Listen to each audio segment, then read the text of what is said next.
क्रांतिकारी जय भीम।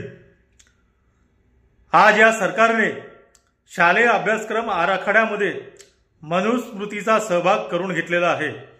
या लोकसभेच्या निवडणुकामध्ये आपण पाहिलं असेल, भारतीय जनता पार्टीचे नेते उमेदवार सांगत होते की अब की बार 400 पार, का तर आम्हाला या भारत देशाचं संविधान बदलायचं आहे आणि मनुस्मृती परत या देशामध्ये लागू करायची आहे।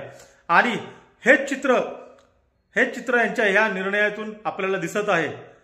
ज्या डॉक्टर बाबासाहेब आंबेडकरांनी मनुस्मृती दहन केली, जाळली, त्याच मनुस्मृतीला आज आपल्या विद्यार्थ्यांच्या हातामध्ये द्यायचं हे चुकीचं आहे। हा निर्णय चुकीचा आहे। लवकरात लवकर हा निर्णय मागे घ्यावा। शालेय अभ्यासक्रमामधून मनुस्मृती लवकरात लवकर हटवण्यात यावी, अन्यथा या निर्णयाच्या विरोधामध्ये पूर्ण भारत देशामध्ये आम्ही संविधान प्रेमी, आम्ही आंबेडकरवादी, आम्ही भीम आर्मीचे कार्यकर्ते म्हणून या देशामध्ये एक तीव्र आंदोलन, प्रचंड आंदोलन उभा करू, जेणेकरून आपल्याला हा निर्णय मागे घेण्यास आम्ही भाग पाडू। लक्षात ठेवा, आमच्या भावनाशी खेळू नका। आम्ही मनुस्मृतीला कदापि खपवून घेणार नाही। मनुस्मृतीला आम्ही वारंवार दहन करू आणि दहन करतच राहणार।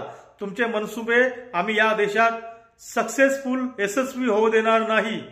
आणि या देशामध्ये अगर खरंच तुम्हाला संविधान बदलायचं असेल तर तुम्ही घोषणा करा मोदीजी की मी संविधान या अमुक तारखेला बदलणार आहे।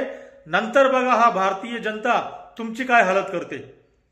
लवकरात लवकर तुम्ही तुमचा निर्णय मागे घ्या, अन्यथा या महाराष्ट्रामधून एक क्रांतिकारी आंदोलन या देशामध्ये निर्माण होईल आणि त्याच्यामध्ये पूर्णपणे जबाबदार तुम्ही लोक असाल। जय भीम, जय भारत।